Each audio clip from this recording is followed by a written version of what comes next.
Welcome to the University of the West Indies, the Department of Literatures and English Cape Lecture Series for 2021. This is the first time that the department will be offering the Literatures and English Cape Lecture Series online. One of the advantages of that is that you will be able to access the lectures at your own convenience after they have been posted. But one of the disadvantages is that you will not have that direct and immediate interaction with the presenter that you would have in a face-to-face situation. So I encourage you to post your questions in the chat. The presenter will be able to see these questions and will respond to them at the end of the presentation. Another disadvantage of the online mode of delivery is that sometimes it can be pretty easy to be distracted in the online classroom. I suggest that you use note-taking as a way of remaining focused. Have your notebook next to you and write notes from the lecture. I expect that many of you intend to continue your studies at university after you've completed your CAPE exam. And I hope that most of you have already applied to the University of the West Indies. Be sure to go on to the Literatures in English website to look at the programs we offer to see if any of them are a fit for you. In addition to our long-standing BA Literatures in English, we also offer a BA in Liberal Studies, a BA in Film Studies, and most recently, a BA in Writing, Literature, and Publishing. If you have any questions or queries, you can contact us using the contact information given on the website. You can easily access the website through the UWI Mona homepage. Click on Faculties and then click on the name of the department. We'd be happy to hear from you. I hope you enjoy our CAPE lecture series, and I hope that you find it instructive and useful as you prepare for your CAPE Literatures in English exams. Good luck in your exams, and I hope to see you at UWI Mona, and especially in the Department of Literatures in English. Thank you.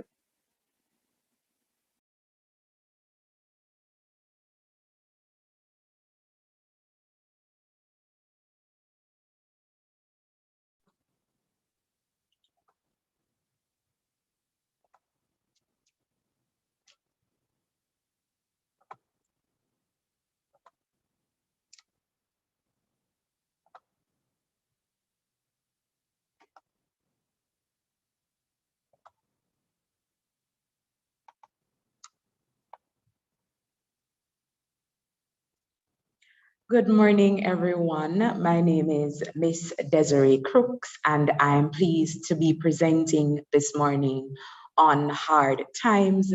This is the penultimate lecture series for the Literatures in English, CAPE Literatures in English, lecture series offered through the Department of Literatures in English at the UWI campus.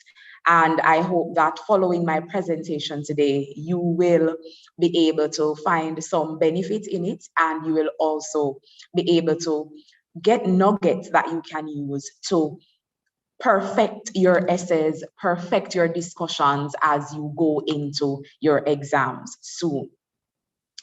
Today, I want to speak to us on hard times, and as you will see there on the slide, the topic I'm working with, or the theme I'm working with for today's lecture, is hard times, unraveling the dystopic fairy tale. And one of the things about this prose text is that when we're talking about hard times as a novel, it's important for us to understand the background information, the context within which Dickens writes this text.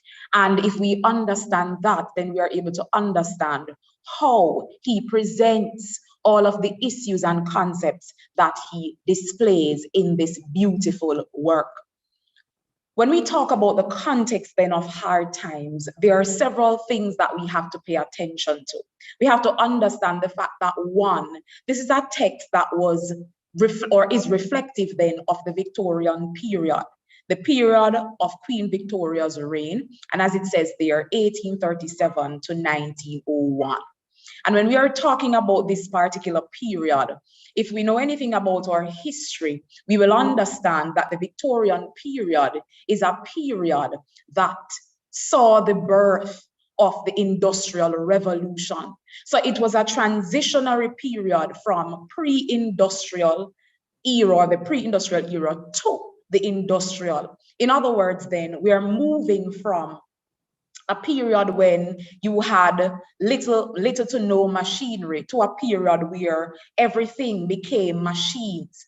And so if we look at it practically, we will understand, or we can see that maybe not you as students, but your parents then, they went through a period where they had to line up in lines or in queues to make a phone call at a particular phone booth.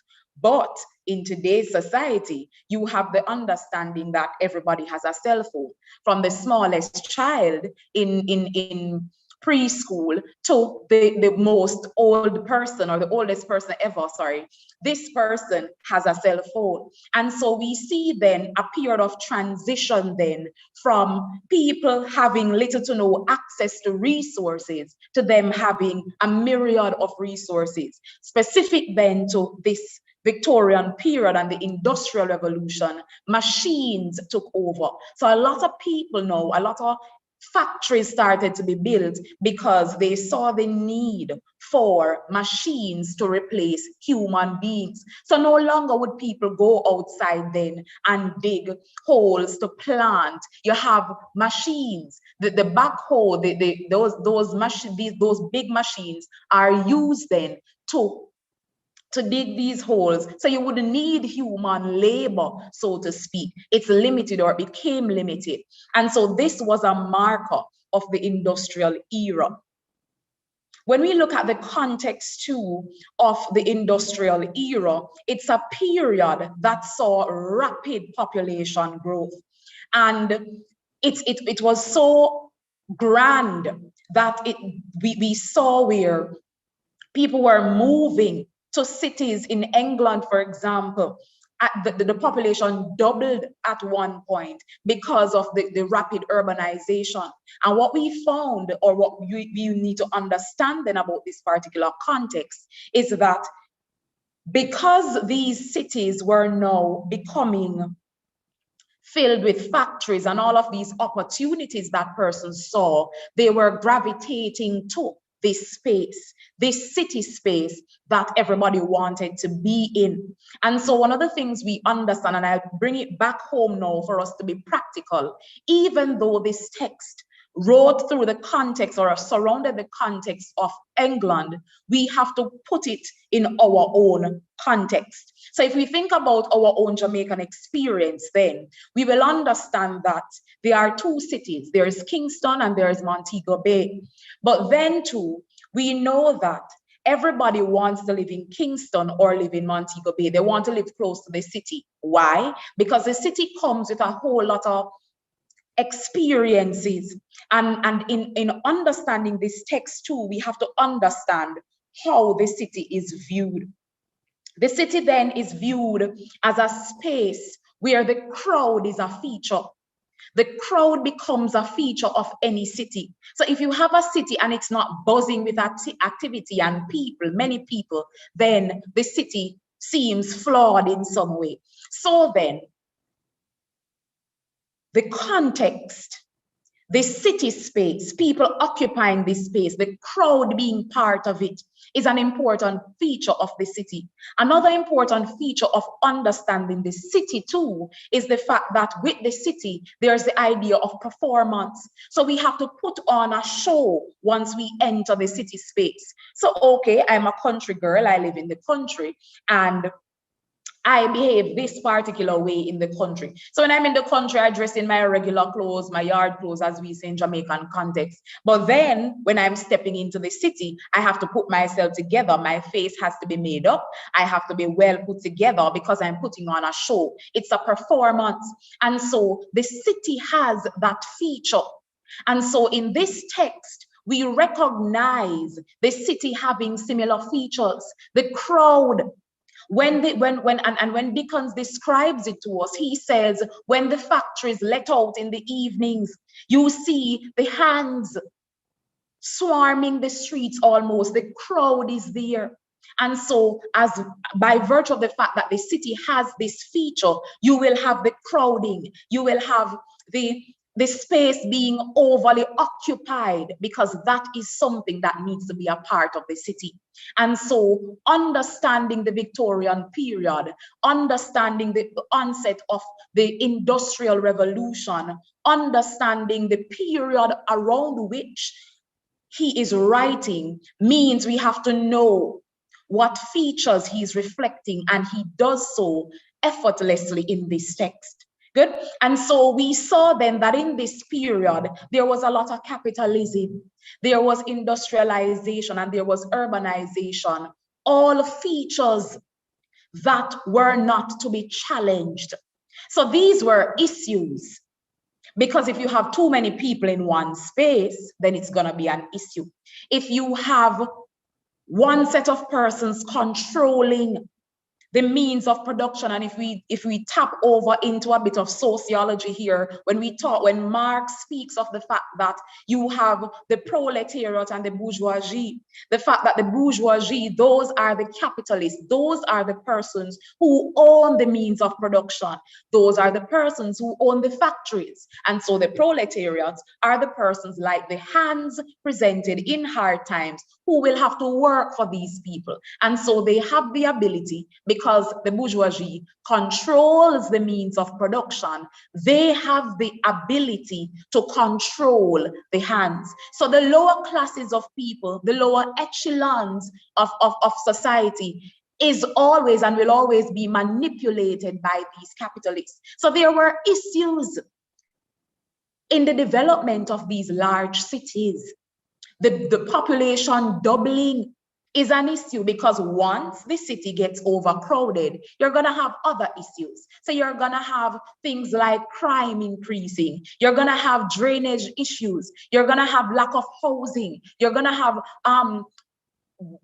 garbage all over the place. All of these were issues that come with existing in the city space and with this grand or mass migratory movement into the city space. But what happened? They saw this as a period where it was progress, it was prosperity. And so no one is going to see this as, oh my God, there are so many problems. Instead, they are looking at the positives while ignoring the negatives that come with this revolution that is happening through the Industrial Revolution. So you have the emergence of factories then, and these factories were said to improve the living standards, to improve in terms of providing jobs and opportunities for the lower class. Yes, it did, but then it was also exploiting them. So there are the underlying issues then that are or were ignored in the onset of the Industrial Revolution. But what I want to say to us today, or challenge us to see as we read into this text, is that what Dickens aims to do in hard times is to show us this underlying aspect that is never or was never exposed to us or shown to us or was not highlighted. It's almost as if then you're creating a facade. The idea of this thing, you are presenting this image to the public, but underneath that, there are so many other negatives happening. And if we look at it from a sort of geographical standpoint, and pardon me for going into all different subjects, but one of the things I always say to my students is that the beauty about literature as a subject is that it encompasses all other subject areas. So there's a little bit of math in it. There's a little bit of geography. There's a little bit of sociology. A little bit of everything is present in literature. And so we have to be able to, and that is why in order to be well or do well at literature, you have to have a broad cross-section of knowledge across subject areas to make the linkages that the different authors, the poets, the playwrights tend to make in their text.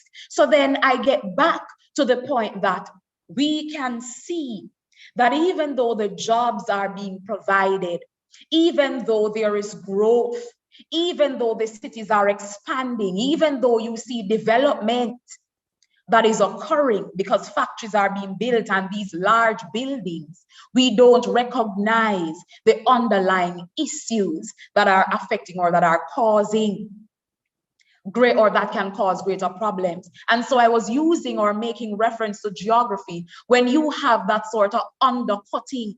So when you see that the water, that's the ocean cuts under the rocks, and there's a cutting away and it forms the different features, the geographical features, then it's the same thing that happens in real life, where if we continuously ignore the issues that are underlying, the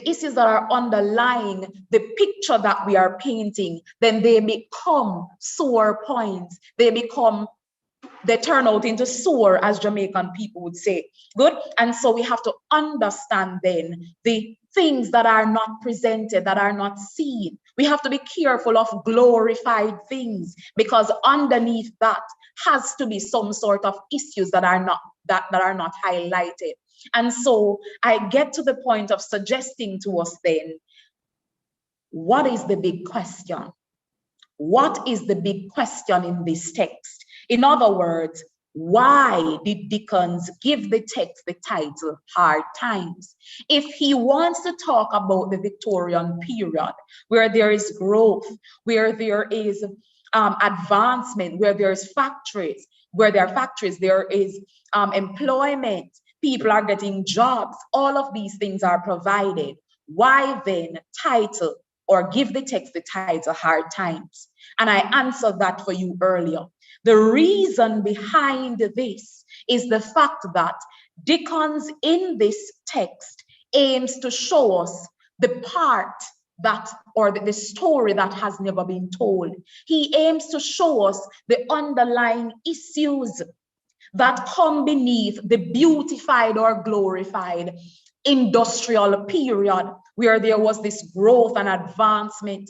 And that is something that we have to pay attention to as we examine this particular text.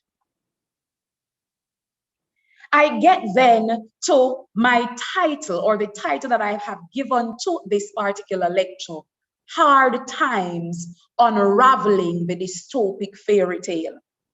What does this mean? Let's dive into that. When we talk about unraveling, when we unravel something, we are aiming to clarify, or we are aiming to untangle or to decipher what is happening with it, right? So there's an issue and we're trying to figure it out, essentially. When we refer to dystopic speaks to a functional society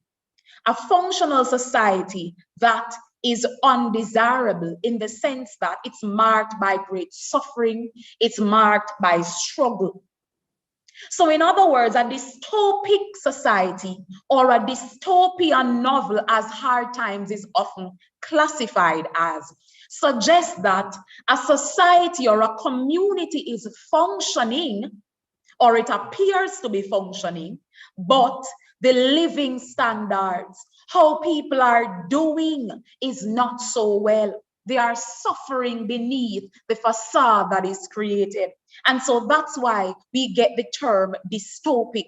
You are functioning, you're operating, all seems well, but underneath it all, you're suffering. And if you put it practically, then think about yourself as an individual or other persons you may know. Sometimes a person is struggling. They are struggling to make ends meet. They can't afford this, they can't afford that. But they get up and they show up every day and they look the part. They look good.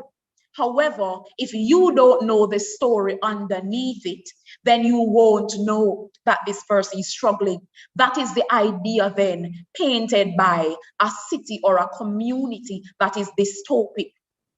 It's functional, it's functioning, it's operating, it seems to be operating well, but underlying that is great suffering and struggle.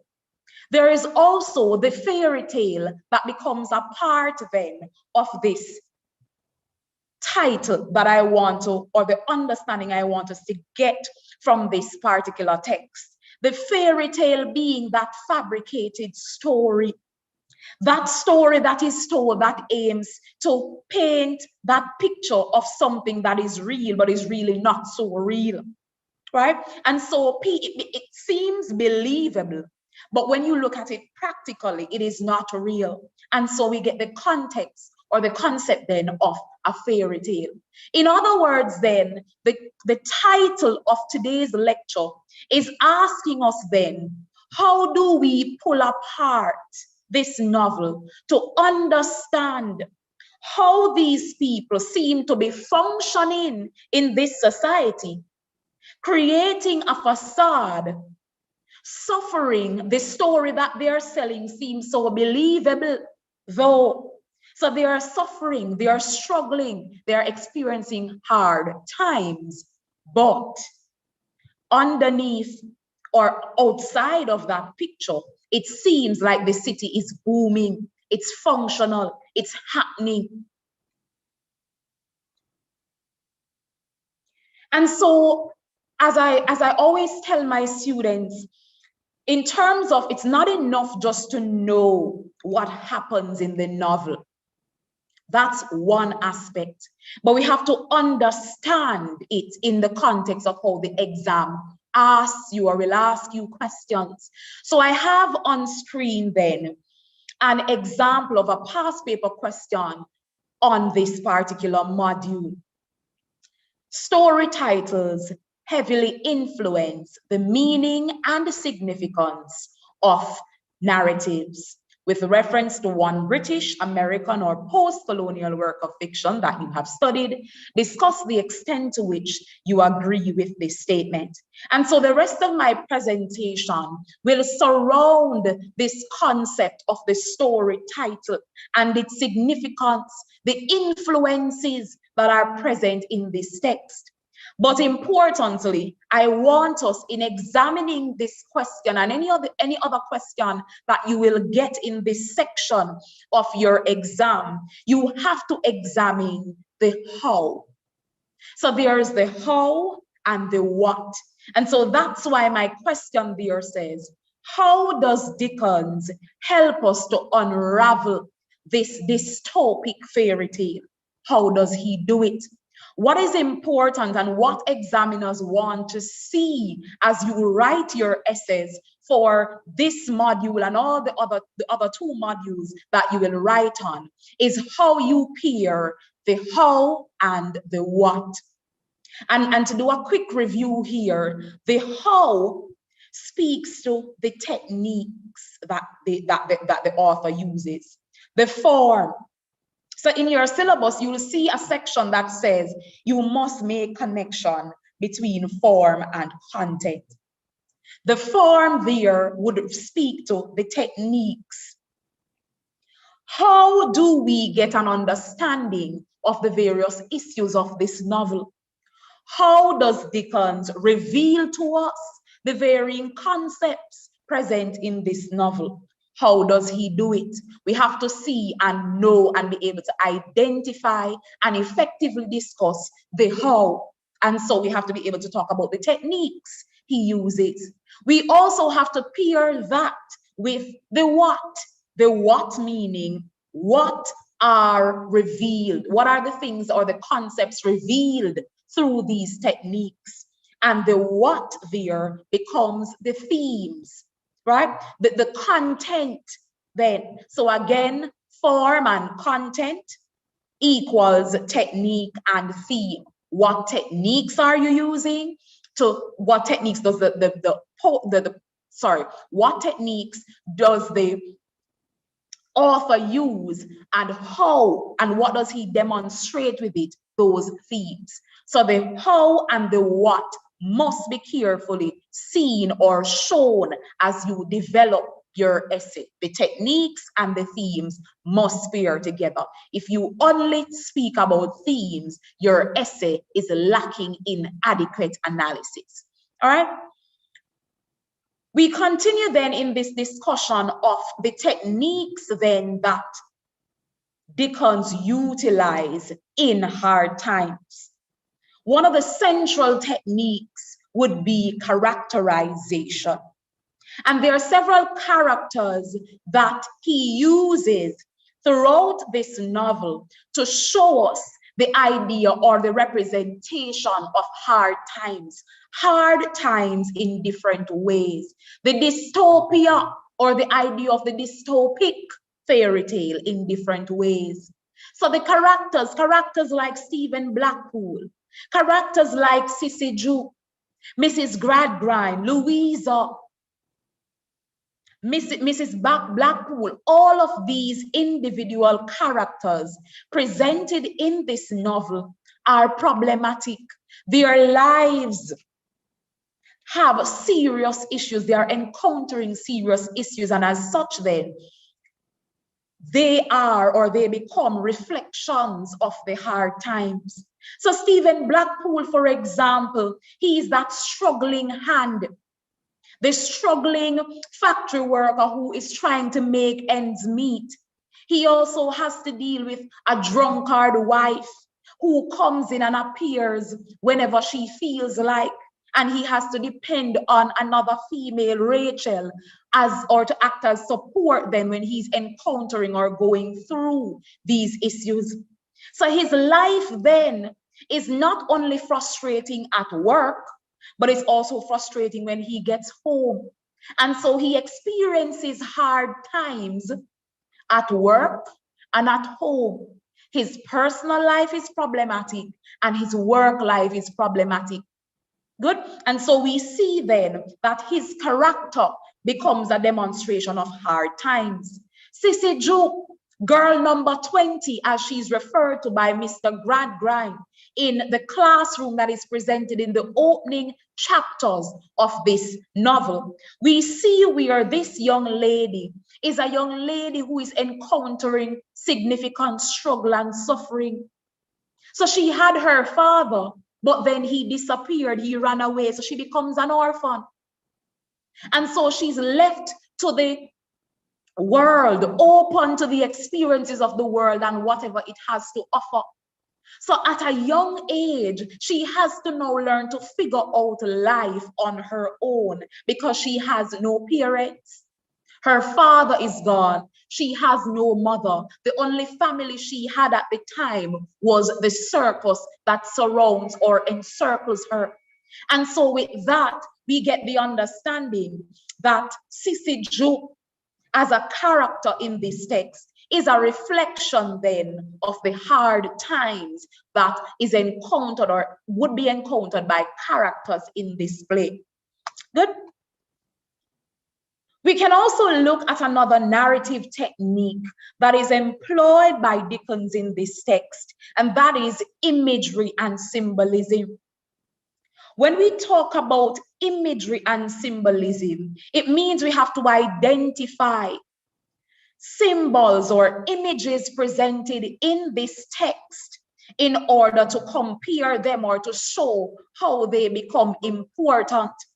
And so what are the important images that we have to use or to look at or we can look at in this text that demonstrates hard times and is a reflection of the dystopic society that is existing in England during the time of Dickens's writing is the symbol of the hands.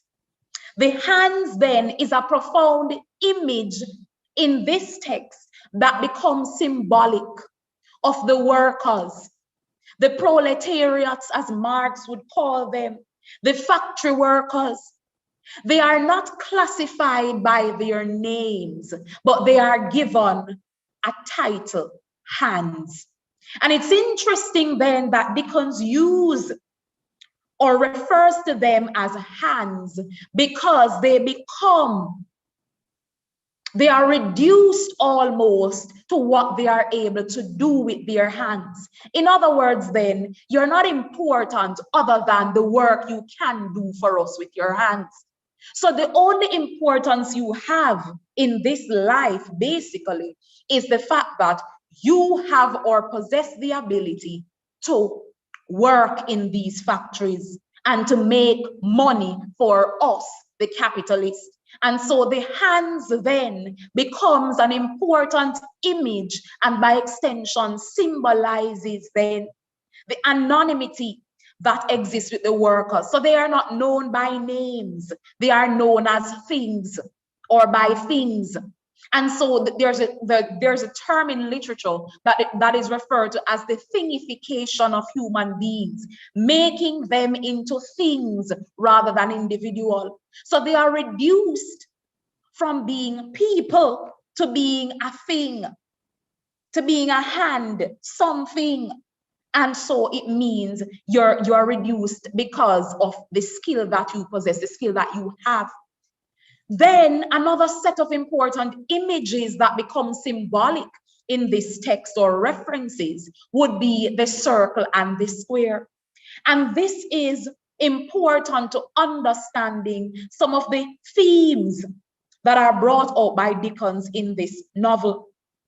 The square, and if we look at the structure of the square, it's rigid. It has four, it's equal in terms of the four parts of the square. They are equal. So it suggests to us a sort of rigidity. Then there is the circle that suggests more of flexibility because it continues to go around. And so the use of these two images concurrently almost in this text is significant because it shows that in this world, in this dystopic society that is presented by Dickens in this text, there are one set of individuals who represent the square, but there's another set that is reflective or becomes reflective of the circle. And so there's the square and the circle, and this too adds to structural irony in the novel, how it's represented.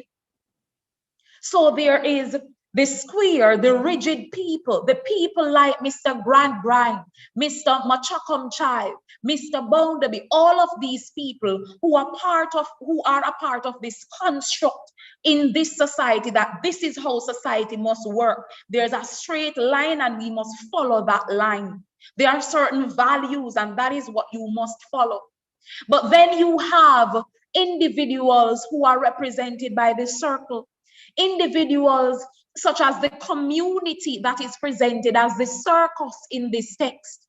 And if we notice, they represent flexibility, because one of the things about the circle or the circus people in this text is that we recognize that they are constantly moving. Their dynamic as a group is constantly changing. Where they go to perform, the things they do, the offerings that they have change, and it shows flexibility, the ability for them to adjust. But then with the square people like Mr. Machacomchild and Mr. Bounderby and Mr. Gradgrind, these people are set in a particular box, and that is how they must function. The rigidity present there suggests their inability to be flexible, to adjust. And it's really whatever they say goes, that rigid structure of society. And so these contrasting images presented by Dickens in this text is important and becomes important to how we see not only characters, but certain thematic concerns that are presented in this text. Monotony and rigidity versus the idea of flexibility. Another narrative technique that I want to highlight for us is used by Dickens in this text is that of caricature. Now, when we talk about caricature, it is that literary technique that is used by authors to sort of exaggerate the traits that people have. So a character has a particular trait and you exaggerate it, and it's done in a way to become almost satirical. It is done in a way to create humor. And so in this text, we see Dickens utilizing caricature in terms of his depiction of several of the characters in this particular text. We see, for example, Thomas Gradgrind. His last name, Gradgrind. The grinding in his name is reflective of his character. So his name then becomes symbolic to what he represents in this text, meaning he's so rigid. He grinds out everything. He grinds out the life, the vibrancy, the energy out of the students in his schools. His school, he grinds out the life and energy, the love out of his very home. So the home too, like his school, is so rigid. You feel like you're in the military even when you're at home. And we see that, for example, when the children stole, they steal away to go and watch the circus, and he caught them, and he created this big thing because he's saying they know that they are not supposed to watch the circus. The circus is something that children will enjoy. And so if as a child or as children, they are not able to have that level of enjoyment, then it becomes problematic. It shows us then that his name, the grinding, almost like a machine grinding out the last juice out of the cane, for example, or grinding out the last juice out of whatever fruit or thing that you're juicing there. Mr. Gradgrind represents that. His character in this text represents that. Mr. Bounderby, Josiah Bounderby, his name again, Bounderby. The word bound there is present in his name. And other things we have to understand then when we look at bound is the idea that he traps anybody or anything that comes in his path. So he's able to trap, for example, Louisa. He sees her, he likes her, he thinks she will make a great wife, and he makes arrangements to get her. And once he gets her, he puts her into this trap. And it takes, ironically, someone like Sissy Jupe to get her out. Sissy Jupe, the outcast. Sissy Jupe, the girl who doesn't have any parents. Sissy Jupe, the girl who isn't surrounded by rigidity. Sissy Jupe, the girl who could not explain the concept that Mr. Chuckomchild asked her to explain. This is the person who is able to save her. And then it speaks to the idea of the fact that rigidity does not facilitate flexibility.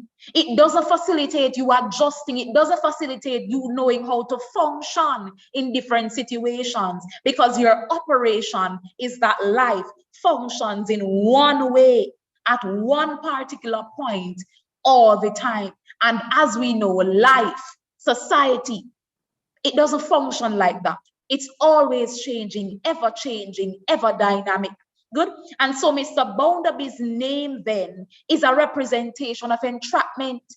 He puts everybody who he comes into contact with in a box and traps them.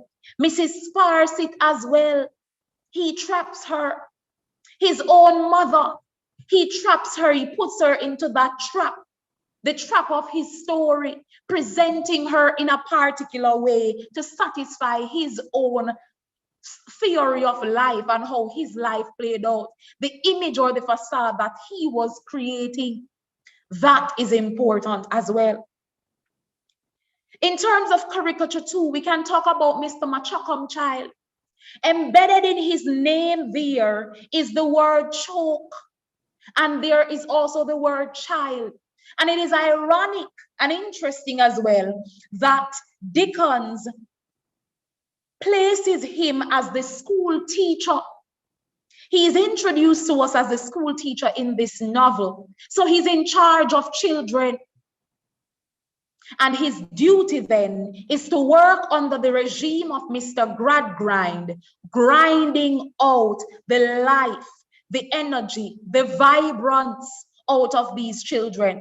So his name there is suggestive of him choking the life out of these children. The energy that they may have, the sort of vibrance that children need to have, they don't have it because he drills into them rigidity.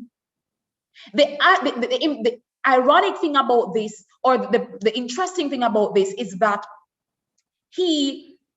how he's presented then and how he teaches these children, they are not able to function in life. And so the children who are connected to or able to grasp the rigidity that is taught by Mr. Machacum Child, when they enter the big world, the big stage, they can't function.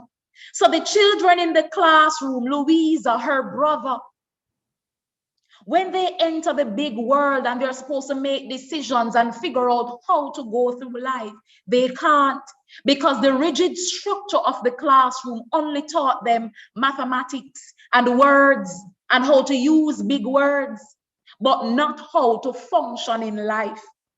And we look at those characters, Louisa and her brother, and contrast them with, for example, Sissy Jupe. Sissy Jupe, who does not or is not able to understand the rigidity. She's not able to understand the maths and the English, the words that are taught. But Sissy Jupe, ironically, is able to understand how to function in life. She becomes the light and life then of a lot of these two, Louisa and her brother. She saves them in the end. And so it shows us or allows us to question then as readers the message Dickens is trying to paint to us. He's saying to us, rigidity cannot work in society. It has its place, but it cannot be the end all and be all. As individuals, we must possess flexibility. We must have the ability to be able to move about easily, to adjust and readjust when situations occur. And so Mr. Machacum Child's name there becomes important. Stephen Blackpool, another caricature that is used by Dickens, Blackpool. And it's interesting that he gets this name because, again, it reflects his character. Black, darkness, gloom. Stephen Blackpool's life, as presented by Dickens in this novel, is centered around darkness, is centered around struggle, is centered around suffering. And so the blackness effectively epitomizes his life. Also, we recognize that towards the end of this novel, when he's returning home to try to clear his name from the scandal that surrounds him, he falls into a figurative black pool. He falls into the old hell shaft. And if we look to, and not only does Dickens use caricature seamlessly and brilliantly in this text, but the names that he gives names to these various aspects of this novel that shows us or makes connections, so every single thing becomes important. The name Old Hell Shaft, he falls into this old pit that becomes his hell. And it is that hell, he falls into another hell, trying to escape one. That becomes important. The hell then, that old hell shaft then, becomes his place of doom. The black pool that he falls in, that aims or results in the end of his life. And so again, we argue that the techniques that are utilized by deacons must be examined. You must understand them and see through them. When we talk about imagery and symbolism, we also have to talk about color imagery, because that is an important feature of this novel too. The description that is given, then to, for example, Coketown, how it's described. Coketown, as it says there, a town of red bricks, or of brick that would have been red if the smoke and ashes had allowed it. A town of unnatural red and black, like the painted face of savage. The description here that is given by Dickens of Coketown is symbolic, because it represents a city that is burnt out, a city that is devoid of color, a city that is representing ill health in all its facets. And if we look at it, then we can, and if you recall the particular description given to the river in this particular text, it being green, purple, the smell of it, the description. And one of the beauties about these novels, and even though this novel students shy away from hard times because it is a difficult text to read if you are not a lover of reading, and the language that is utilized by Dickens, the words used are elaborate. And so one of the things you have to do as you read this text is that you have to have your dictionary with you, because there are a lot of words that will come up that you will not know and understand its meaning. But once you get to understanding it, you will get the picture that Dickens is painting. And so the descriptions that he used in this text is important. The color imagery, then, the description of Coketown becomes extremely important as we examine techniques. Importantly, we have to, and this is something that as you write your essays, you must pay attention to, critical material. It makes no sense to write a full 5, 6, 7 page essay if you wish without any sort of support. The critical material you incorporate into your essay becomes, it concretizes, it adds credence to the point that you are trying to make. So when you are able to prove to the examiner that, hey, this is my opinion, but also this particular critic supports my opinion on or my stance on the issue, then it shows the examiner that you're able to make connections. And one of the important things about this particular exam and this area of study is your ability to critically analyze. And so we have, for example, Darcy Lewis here, who wrote a beautiful article on hard times. She speaks to the color imagery presented in terms of the representation of Coketown in this novel by Dickens. And she says it there, the monotony of color in Coketown is immediately distant from verdant green nature when Dickens describes it as unnatural red and black. And if we jump to the bottom there where it says, here nature is invoked in its most debased form, the lowly serpent, providing a mediating language of negative natural imagery through which to imbue sentence into the landscape.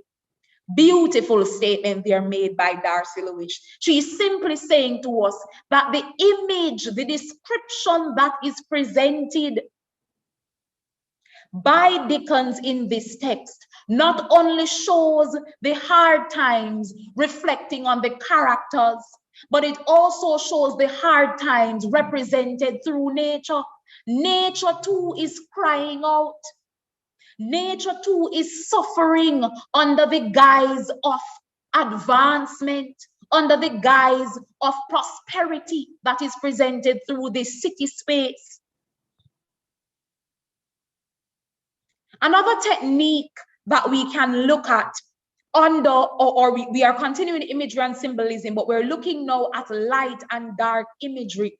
This is important in the text because we have the presentation of darkness associated with hard times, and we have images of light, symbolic references of light that provides a little bit of hope then, even in the midst of the darkness. So we see light coming out through the representation or the symbol of the candle that Stephen Blackpool has to light to find his way home. It speaks then to the struggle, the fact that they don't have or he cannot afford electricity. He's working, but he cannot afford electricity. So he has to light a candle to guide him home, a small flicker of hope. We see light too, light imagery coming out through Sissy Juke's character, through Rachel's character. Both these women, though presented as less than, as not part of the rigid structure that is expected by this society, both of these women are presented negatively. They are not presented as representing anything positive. But ironically, these two women become the beacon of light and hope to those in this novel who struggle with darkness. So Rachel becomes the light for Stephen Blackpool in the midst of his struggle, in the midst of his suffering. When he fell into the old hell shaft, she was on her way to finding him. She sought help for them to take him out of the pit. She is representation of light. Sissy Job too is a representation of light for the Gradgrind household. She is the one who saves Louisa from Bounderby and saves her as well from Hart House. Sissy Job too is the one who helps Mrs. Gradgrind when her own children and husband disown her. Sissy Job too is the one that brings light and life and joy and laughter in the Gradgrind household. Again, a way of Dickens showing up or setting up the novel in a way to show us the ironies.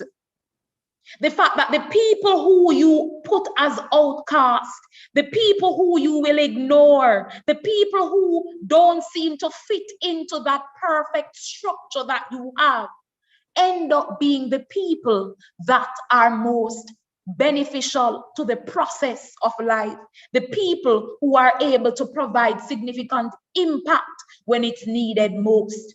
And so the light imagery, light and dark imagery here is set up in contrast in this novel, where we see light represented through people, light represented through the symbol of the candle.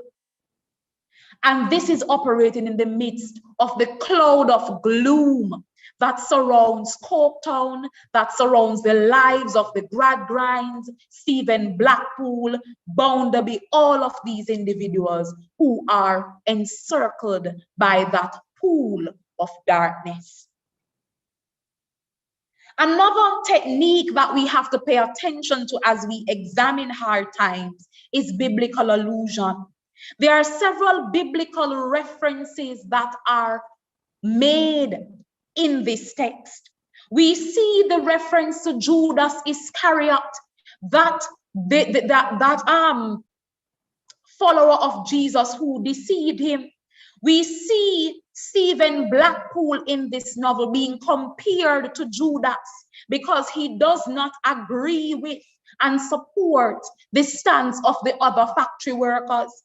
And so that is why he is later blamed for stealing from his boss. We also see the biblical reference made to Psalm 121. I will lift up mine eyes to the hills.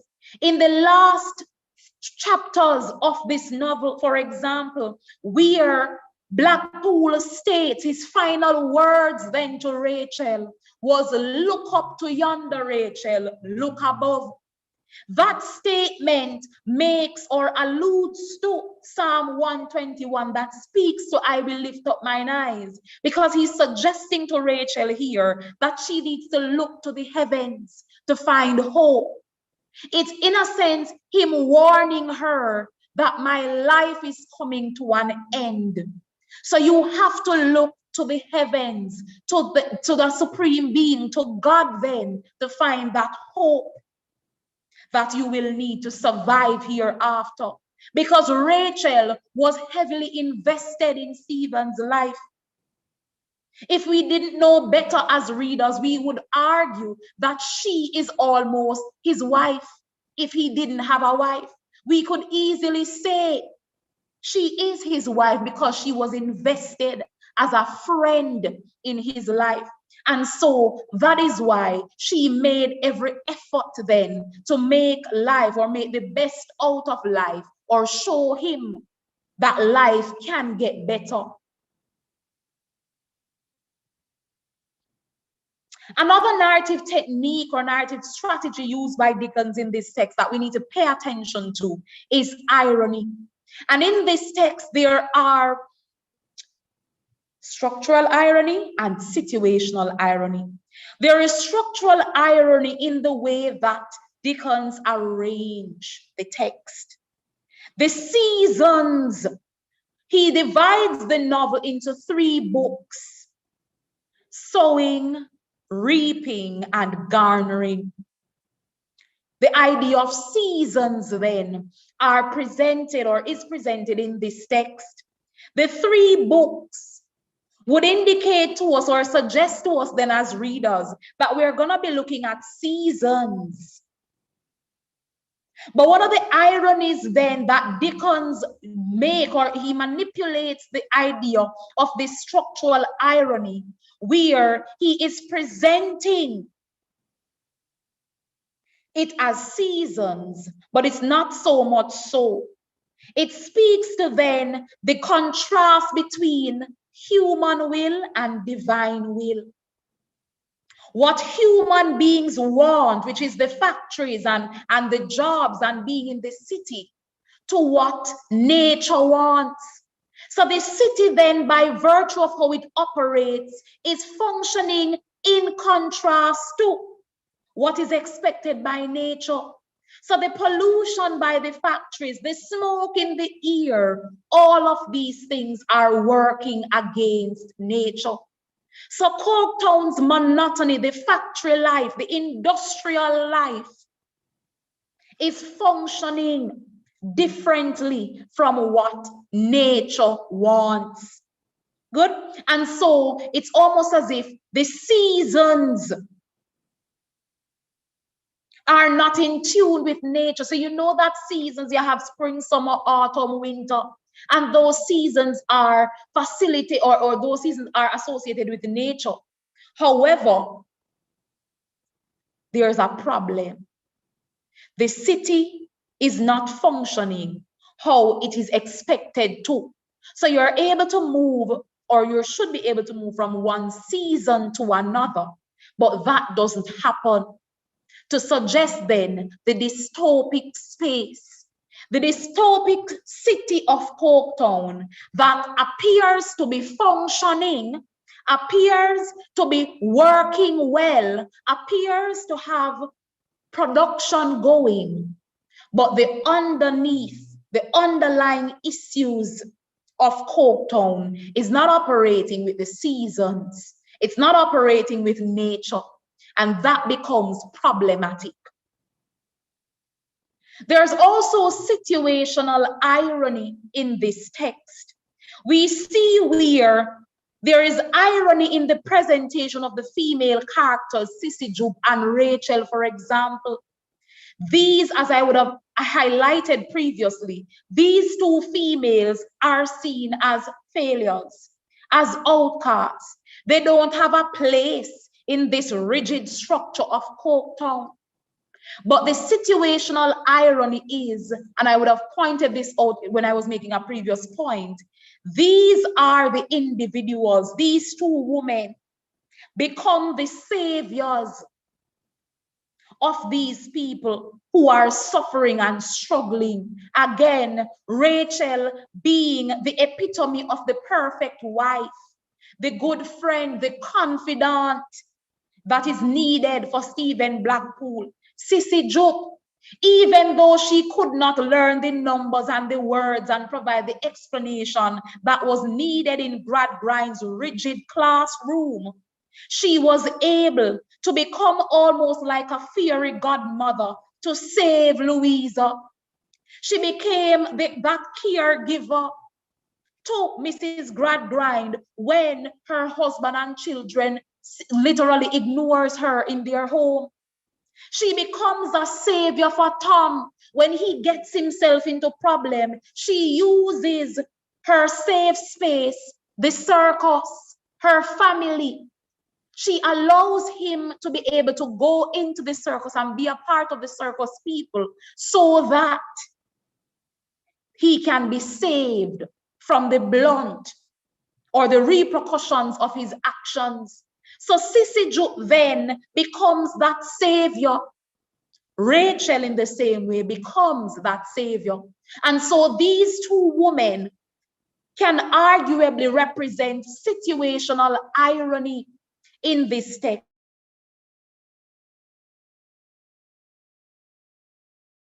as depicted by Dickens. Language as a key technique in this text. And when I talk about language, I'm not talking about the flamboyance in terms of the words that are used by Dickens in this text, but I'm talking about the use of figurative language, for example. So figurative language is used by Dickens to add depth to characterization. So when Dickens, for example, uses that simile to describe Mr. Gradgrind's image, the speaker's obstinate carriage, square coat, square legs, square shoulders, his neckcloth trained to take him by the throat with an unaccompanying grasp like a stubborn fact. That is the description Dickens provides to us as readers for who Mr. Gradgrind is. So having read that description then, the language that is used already sets us up to understanding why he loves rigidity, why he is a representation of the square, because his very image is a reflection of the square. How he looks, how he functions, how he dresses is a reflection of the square. And so this is Dickens using language to point out to us characterization. Dickens also uses figurative language in this text to enhance themes. Themes, for example, such as the mechanization of human beings. So when he uses that simile on page 29 or 27, depending on the version of the text you're using, and he says, there was rattling and trembling all day long. The steam engine worked monotonously up and down like the head of an elephant in a state of melancholy madness. This simile, the description provided here, highlights the theme of monotony, the fact that the machines are used to this monotony, and so by extension the society becomes a reflection of that monotony. Because if it's a society of mechanization, if it's a society of factories and machines, then the society has to function in that way. And so we get that idea coming out here from this description. We see too Dickens in this text manipulating language once more to make the setting and atmosphere more vivid.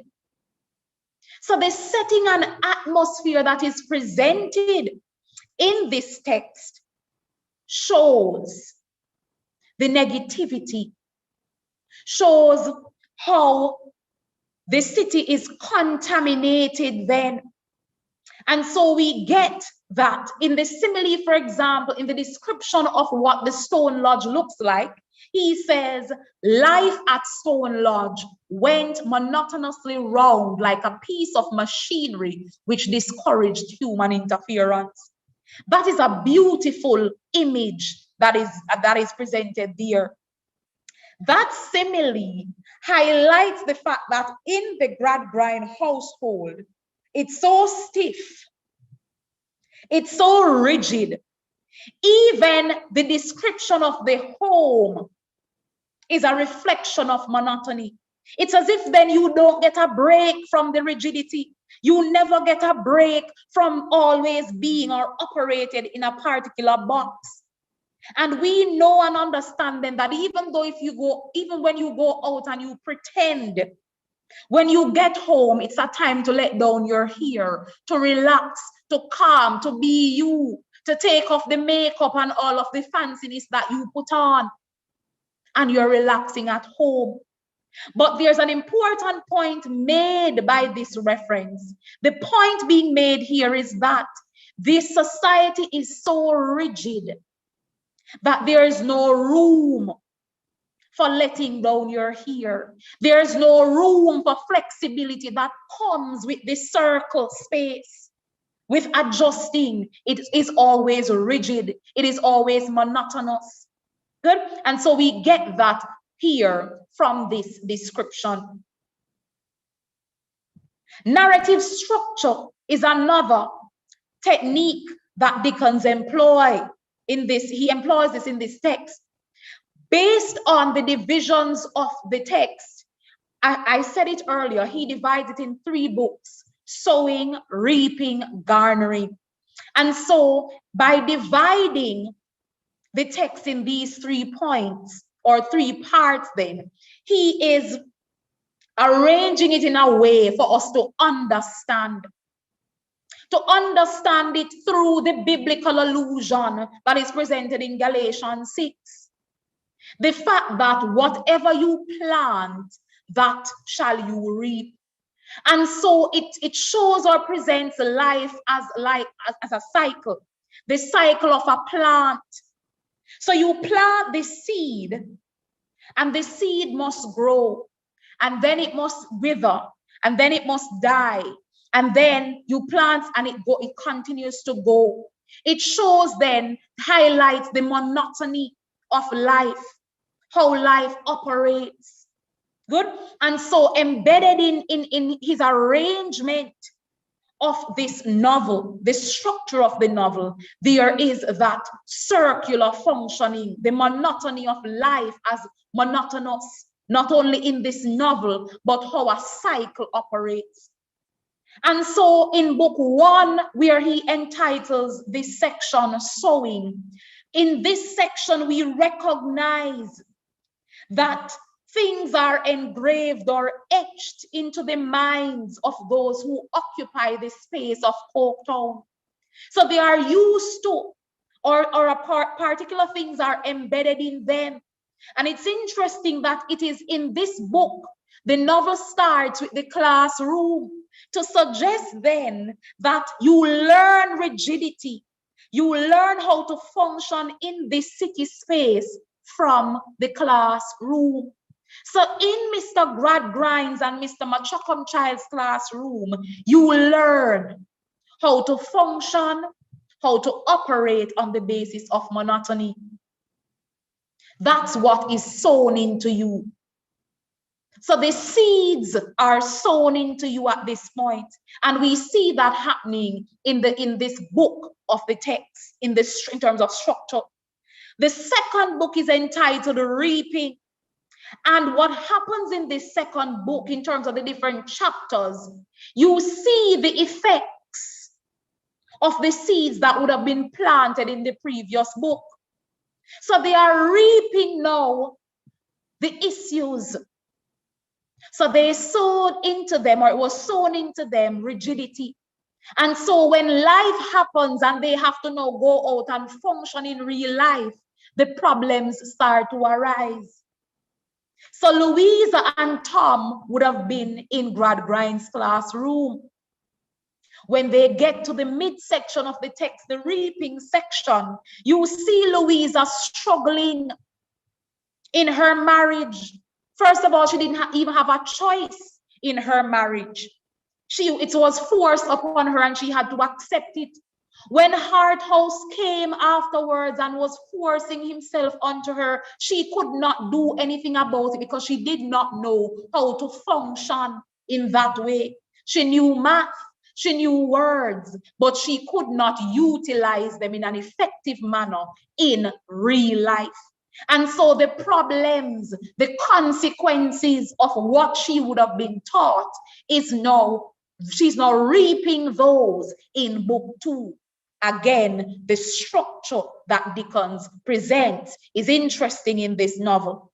The final book, Garnering, this section is figuratively interesting because it shows the point of this text where all the characters have now to gather the realities of their lives.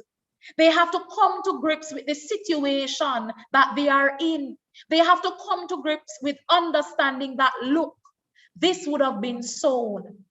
I would have reaped. And now I will have to live with what would have been there because the cycle continues. It never changes. And so it is at this point in the novel where the characters face their realities head on. So characters, for example, like Bounderby, who for the entire novel presents himself as the self-made man, this man who struggled through life. In the end, or in this final book, Garnering, he ends up dying and suffering because the community now learns that the story he would have been painting from day one was all a lie. He was living a facade. The story of him telling about his mother leaving him and all of these things, all lies. And he reaps that and has to face that reality by garnering it in book 3, where he ends up suffering to his death. We get that coming out here from book 3. So the structure then, or how Dickens arranges this text, is important because he shows the cycle of life, the planting cycle. You sow a seed, you reap it, and you have to gather that which you have reaped. And of course, like I have emphasized before, critical material is important. And so another critic here, Anika Mizell, makes an interesting comment on this idea of the arrangement of, or the structure of this novel. How by the end of the text, by book 3, the garnering section, you get this realization then by the different characters. And so quickly she says, Mr. Gradgrind is the only one who ends his days in health and relative happiness, He is the only character besides Louisa and Sissy Jupe eventually to reject the extremities of both asceticism and indulgence. During the era of his fact philosophy, Mr. Gradgrind was alienated from his children, isolated from his wife, and generally feared more than respected. After his deep humiliation, however, Mr. Gradgrind begins to make allowances for the wisdom of the heart.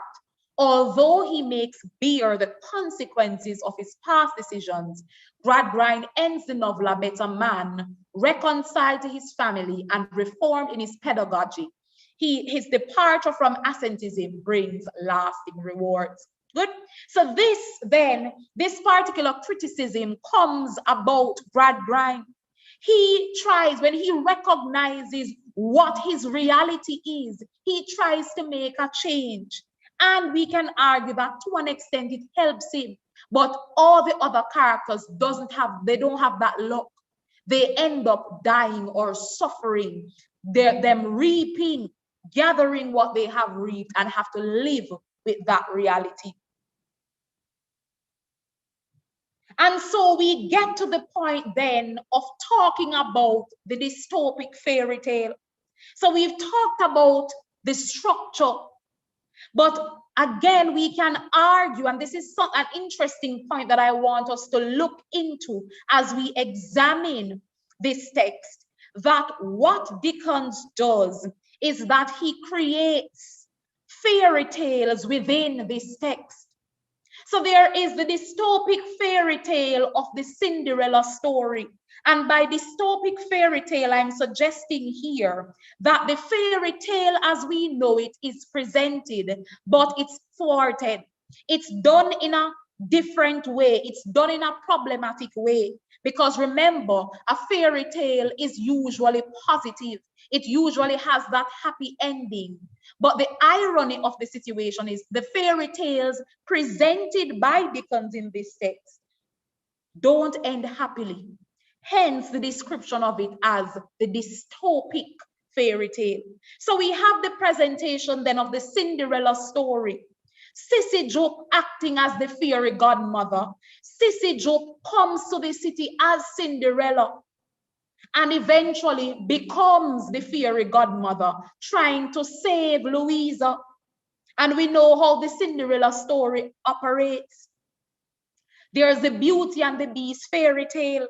The fact that we see this fairy tale coming about through Mr. Bounderby and as well Louisa. This particular aspect or this particular fairy tale then shows how this beautiful girl is stuck with this man who is not a prince. He is instead that beast.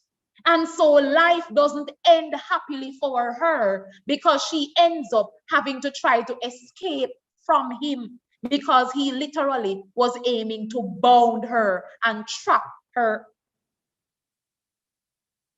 There is also the dystopic fairy tale presented through the handsome prince and the sleeping beauty. This is reflected through Harthouse and Louisa again. The sleeping beauty here being Louisa, her literally sleeping and not recognizing what is happening in her life. And then there's the handsome, charming Harthouse who comes and tries to grab onto her in the midst of her sleep. But again, she's able to escape and find refuge at home because of Sissy Jupe. And then the final fairy tale, the dystopic fairy tale that we look at is the wicked stepmother. And we see this sort of fairy tale playing out through Mrs. Sparsit, her role in Bounderby's house while he was married to Louisa. The fact that he tries to paint, or she, sorry, tries to paint that negative picture of Louisa to present her as somebody that is bad, so that Bounderby could see her in that light and do away with her. We see the wicked stepmother feature coming out here with Mrs. Sparsit. And so having understood then the techniques that Dickens utilized in this text, we now know, or we can now talk about the themes. So we have talked about the how it's done, which is the technique, and now the techniques, and now we can look at the themes, which is the what. So love, problematic relationships, romantic love is also presented in this text. There is death, the idea of the inevitability of death for people like Stephen Blackpool, for people like Bounderby, the idea of class distinction and status, people like Mr. Gradgrind and Mr. Bounderby, as opposed to the hands like Rachel and Blackpool. There's also hope and despair. The fact that there is hope through the small flickers of light presented throughout the text, but the despair is overwhelming because they live in this city space that locks them into this darkness and this gloom. There is also the theme of the representation of women, and women are represented in as several types of figures in this text. There is women as weak and passive. Women like Mrs. Gradgrind. From the start to the end of the text, she is presented as feeble and weak. Woman as a carnivalesque figure. And when we talk about the carnivalesque figure, we're talking about people like Sissy Jupe. The fact that they are presented as one thing, but they are totally different in how they operate. So Sissy Jupe is presented in this text as an outcast, someone who can not provide any sort of contribution to life, but instead, she is the one who makes a whole world of change in the lives of so many characters. And of course, we have the representation of women as fallen, women who, because of their circumstances, would have fallen. There is also monotony. Monotony is present as a theme in this text. The rigidity of going to the factory, the rigidity of the time that they leave, the rigidity of the time that they get a break, the rigidity of the time that they have to go in, the description that Dickens give of how they have to march in and march out orderly as though they are in an army. Monotony. Doing the same factory work over and over and over again. Monotony is present in this text. There is also hardship and struggle. Struggle for people like Stephen Blackpool, who has to deal not only with his personal struggles, but also with the struggles of his wife, his job, of life, of being accused by people for doing something wrong or bad. And then there's appearance and reality. The fact that there's a facade that is created, but then the reality underneath that speaks volumes. And so I've done a summary here for you on this slide of all I have said just now, the different techniques and the different themes, the how and the what. And as you aim then to make connections, as you answer and respond to questions on this novel, you must always remember to connect the how to the what, the theme to the technique. How it's done is the technique that's used by the writer or the author, and what is demonstrated would be the thematic concerns that are present or evoked in this text. And so I come back to the question. Story titles heavily influence the meaning and significance of narratives. And you are supposed to discuss this statement. A past paper question, what I would have used then to direct this lecture, understanding how the hard times is presented and demonstrated, how we unravel then this dystopic fairy tale as it's presented. And so if we're supposed to be specific then to identify techniques and themes used that we can respond to this question in, I would have done a summary here for you as well. So you can use caricature to talk about appearance and reality. You can use imagery and symbolism to talk about class and status. You can use the significance of the title to talk about hardship and struggle. Irony to talk about appearance and reality again. Characterization to talk about hardship and struggle. And you can also use setting to speak on monotony and rigidity. And so I end our discussion this morning with the statement that Hard Times is a dystopic fairy tale of the realities of the industrial era. Hard Times is a dystopic fairy tale of the realities of the industrial era. In other words, then, Hard Times as a text, Hard Times as a novel, presents a dystopic society, presents a society that appears to be functioning well, a society that appears to have all going well for it. It's prosperous. There is productivity, there is production happening. But underneath it, the realities of the industrial era cuts deeply. It breeds other issues that is not shown, is not easily displayed by those who have the power to do that display. And so then Dickens, in other words, uses this novel Hard Times to show us, he reveals to us through this prose piece the negatives, the underlying issues that are often ignored as we look into things that seem so prosperous. He aims then to tell us literally that in life, when something looks too glamorous, never trust only what you see on the outside, but try to understand the underlying aspect or issues that may be present.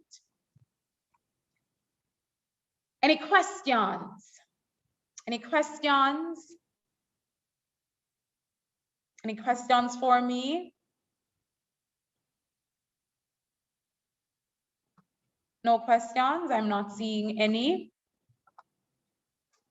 All right, well, if there are no questions for me, it was my pleasure offering this lecture, and I do hope that you would have taken something from it, that it will help you as you venture out into studying and preparing for your examinations. All the best, and thank you so much.